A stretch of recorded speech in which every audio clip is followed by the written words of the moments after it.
女人怀着身孕，被丈夫用麻袋藏起来，一旁的儿子看得莫名其妙。男人刚把麻袋系好，抓计划生育的村长就来了，问他媳妇在哪。男人紧张地说他出去干活了。村长不相信，只好问他的儿子，我妈没出去，我妈进麻袋里了。村长看地上的麻袋一直在晃动，问男人袋子里装的是啥。是倭瓜。我说小孩净瞎说。村长没时间跟他装糊涂，背起麻袋要送他媳妇去医院做手术。大荣看没能阻止村长，尽怪儿子话多，拿他来出气。在去往医院的路上，大荣嫂想方设法逃跑，村长却劝他，你们已经生了2个儿子，就别再生了。大荣嫂给他翻了个白眼，突然喊司机赶紧停车。村长问他要干嘛去，大荣嫂说人有3急，他要上厕所。村长追了上去，说你要是跟着尿道跑了怎么办？他跑，你站远处瞄着点，站远了我能看真亮吗？你放屁！你都咋的？那就说话呢。因男女有别，村长只能站在原地不敢动。大荣嫂钻进高粱地后，挂了件衣服做样子就溜了。村长等了半个小时，才反应过来人跑了。被气炸的村长回来向大荣要人。大荣说人不是被你扛走了吗？村长不想废话，让儿子老七跟他进屋搜人。大荣不仅不让他们进屋，还把村长打出了几米远。老七看到父亲被打，又上去替父亲出气，可没想到瘦小的他竟被大荣一脚给踹飞到了青菜地。干不过的村长回去又把他另外6个儿子喊了过来。大荣也不怕他们，拿着锄头走了出来。几个哥哥突然怂了，让瘦小的老七上去打。老七还真傻，听信哥哥的话，跟大荣干起架来。不料又被大荣扛起，转了几10个圈圈，把人都快要转晕后，再把他扔了出去，摔得2眼冒星星。这次几个哥哥终于忍不住要上前揍大荣，没想到计划生育主任骑着自行车来了。你们这是干什么呢？我说乡亲们，要打架是不是？曾主任，大荣打人，我要缉捕他。有拘捕证吗？回头补上。那不行，你这样做是违法的。他打人就不违法？对，他打人就不违法。曾主任说你们7个打1个，是不是想蹲大牢？7兄弟顿时蔫了，耷拉着脑袋走了。转身曾主任又来劝大荣的娘，说你家里都穷得揭不开锅了，让他儿媳妇别再生了。大娘说她也劝不动，他们早分家了，还被赶到牛圈里住，就连这些都穿2年了，烂成这样子，也没钱换一双新的。曾主任又问他儿媳妇在哪，大娘撒谎说在他娘家。主任到处去找大荣嫂，没想到手都给摔断了。一转眼几个月过去了，大荣嫂又生了个儿子。大摆酒席宴请乡亲们来吃饭，村长也不例外，还带头来庆贺。计生办的曾主任得知消息不请自来，大荣嫂见了赶紧招呼着过来吃席。曾主任趁人气好好说道，咱们国家的人口每年增长1000多万呢，这就需要增加80亿斤的粮食，什么住房、交通都成问题。俗话说三山六水半分田，虽说我们国家地大物博，可其实是山地多平原少，耕地呀按咱农业人口也只是占1亩8分地呀。曾主任表示今天这个超生，明天那个超生，将来吃什么喝什么。而大荣嫂生孩子就像当模范似的，非要超生1个。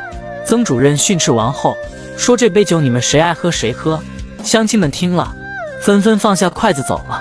曾主任自从上次看到大娘的鞋子烂得不像样，还特意找人做了1双送给她。大娘听后跪下来向她道歉。曾主任问她之前为啥骗她。大娘老糊涂了，还想再抱个孙子呗。你是够糊涂的了，连儿子都接不上劲儿，还装孙子啊。在开会时，村长又说大荣嫂超生，提议罚款1000块。主任说他这个人罚了也没用，重要是提高群众对计划生育的认识。一转身，村长找到大荣嫂，说是主任要罚款他1000块。大荣嫂让村长帮忙，向主任求情少罚1点。可村长却心怀不轨，说要跟他到玉米地里谈一谈。大荣嫂脸涨得通红，半天说不出话来。大荣嫂没办法，每天不停地忙着干活挣钱，而她丈夫啥事也不管，还有钱抽烟。这让媳妇看了很是生气，问她烟钱是哪来的。丈夫欲言又止，媳妇揭开米桶，发现米少了一大半。好你个剁不烂炸不熟的滚刀肉！我从牙缝里抠出这点粮食，你倒好，你偷出去削你的牛屁股！丈夫被骂得声都不敢出，媳妇把剩下的一点米全倒到他身上，让他卖了拿去抽，说这日子实在是没法过了。丈夫也被惹火了，说不就是罚款钱吗？他去弄，可媳妇根本就不相信他能弄来钱。到了晚上，大荣却到鱼塘里偷鱼被发现了，这回不仅捞不到好，又多了个贼名，还罚了700块钱，这可把媳妇气得个半死。大荣嫂只能再找村长，村长心里憋着坏，要跟他去玉米地松松土，这事就帮他扛了。大荣嫂只能咬着牙答应了。第二天，村长跟乡亲们说，是他让大荣去池塘捞鱼的。主任接过话，说既然是你安排的，这损失就该你赔偿。村长吃了哑巴亏，脸都青了。这天，大荣嫂又带着超生的妇女们来找张书记闹，并且用孩子来威胁书记交超生的罚款，以为这样就能把事情解决。没想到曾主任走了进来，让他们就把孩子放着，那样还能添点气氛。眼看着张书记被打发出去，妇女们瞬间慌了。随后大荣嫂又带着大家把孩子都领了回去。曾主任还喊大荣嫂等一下，说他带头闹事，必须要接受批评。而身为村长，不仅粗暴对待超生户，生活上又不检点，被张书记给撤销了村长的职位。不久后，大荣嫂又怀孕了，跟婆婆说还想要个女儿。这话刚好被上门的主任听见，说人家都把劲用在做买卖上，你们倒好专门研究生孩子。自古杀人犯法，没听说过生孩子也犯法的。主任解释他说的不对，人家那些富裕户人少，负担就少，而你们现在是连粥都吃不起。可大荣嫂根本就听不进去，曾主任被这女人搞的，还真是拿她没办法。此时在这群妇女眼里，就该敞亮的生，等孩子长大了，也不愁挣不回那几个钱。对，俗话说这人财两忘，你说这没人哪来的钱呢？对，这过日子啊，过的就是人，有人就有权，有权就有势，对不对？妇女们说就应该像村长那样，就该生他7、8个，这样也不会人丁稀薄被人欺负。几天后，主任又来劝大荣嫂，说你再生下去就是罚款都交不起。大荣嫂也很生气，说要钱没有要命就有一条，接着还骂儿子投胎也不带钱来，让他受了狗气。你骂谁呀？骂我儿子呢，你管得着吗？大荣嫂说钱是孩子欠下的，你就拿他去抵债吧。主任也不惯着他，还真把孩子给带走了。大荣嫂这下慌了，她再次找到村长帮忙，可村长让她以后别来找他了，他都被撤职了。主任把孩子抱回去后，没想到却发起了高烧，医生说是长期营养不良、体质差引起的。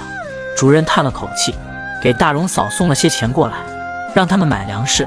可大荣嫂以为孩子被卖了，上去就打主任，一边打一边让他把孩子还回来。他不信主任会好心给钱他们买粮食。在工地干活的大荣得知媳妇把人打进了医院，吓得赶紧跑了回去。此时大荣嫂也被乡亲们给绑了起来。大荣到医院跪求主任救救他媳妇，说他们要把他媳妇送到派出所去。主任虽然还在生气，但还是让人把他扶起，抬过去及时阻止他们。冷静下来的大荣嫂终于知道自己错了，并且答应主任去做手术。这天，大荣嫂让婆婆在家看孩子，她要去地里干活，转身婆婆就拿来几个玉米饼，让老大老二在家照看弟弟。她上山采药，卖了好买盐。殊不知孩子们在玩泥巴时，老三把饼放在大腿跟前，竟引起旁边那条狗的馋样，上前抢食，把孩子咬中了要害。三叔公赶紧来喊大娘快回去，他孙子被狗咬伤了。大荣嫂回来发现孩子失血过多，人没了，哭的是死去活来。过了一会，婆婆也愧疚地回到了家，怨自己不该扔下孩子去上山。你个老不死的害人精，你害死了你爷们儿，又来害你孙子，你咋不刚我一下死了呢？你个狗啃狼叼的现世报，你婆婆边哭边喊，让老天爷睁眼看看这个忤逆不孝的东西。此时的大荣嫂就像疯了一样，对着婆婆又骂又打，直到大荣过来用力把媳妇推开。媳妇没想到丈夫敢打她，又去找来铁锹。丈夫说既然这样谁都别过了。媳妇听后这才停了下来，而大娘也心如死灰，离家出走了。大荣找遍了母亲常去的地方，也没找着。好好的一个家突然变得支离破碎。曾主任安慰大荣嫂说这事也不能全怪她婆婆，自从把她娶过门，就把婆婆踢了出去，也没给过她1分钱，让她好好想想，她是不是也有不对。到了半夜狂风暴雨，大荣嫂跪在大树下痛哭。你为什么不保佑我的儿子？为什么要害我、折磨我呀？你为什么要让我成一个没有？过了一会，大荣和曾主任找了过来，发现大荣嫂晕倒在这，赶紧把她送到医院。大娘因内疚整个人疯疯癫癫，在街上差点被车撞，好在主任看见，及时把她给带回家。躺在医院的大荣嫂醒来后，终于想通了，以前总想着多生孩子，把家搞得鸡飞狗跳，婆婆被赶到牛圈，自己也落得这般下场。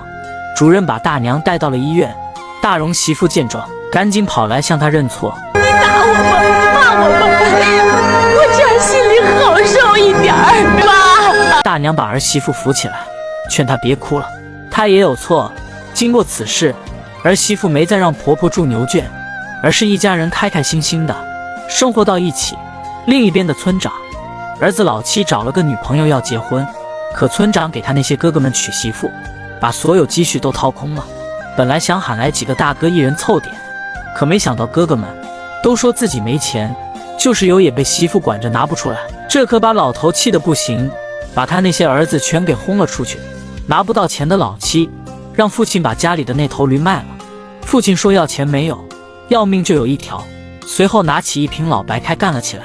本就心脏不好的村长就这样倒下离开了人世。其实生多生少，只要一家人幸福在一起，那才是人生的赢家。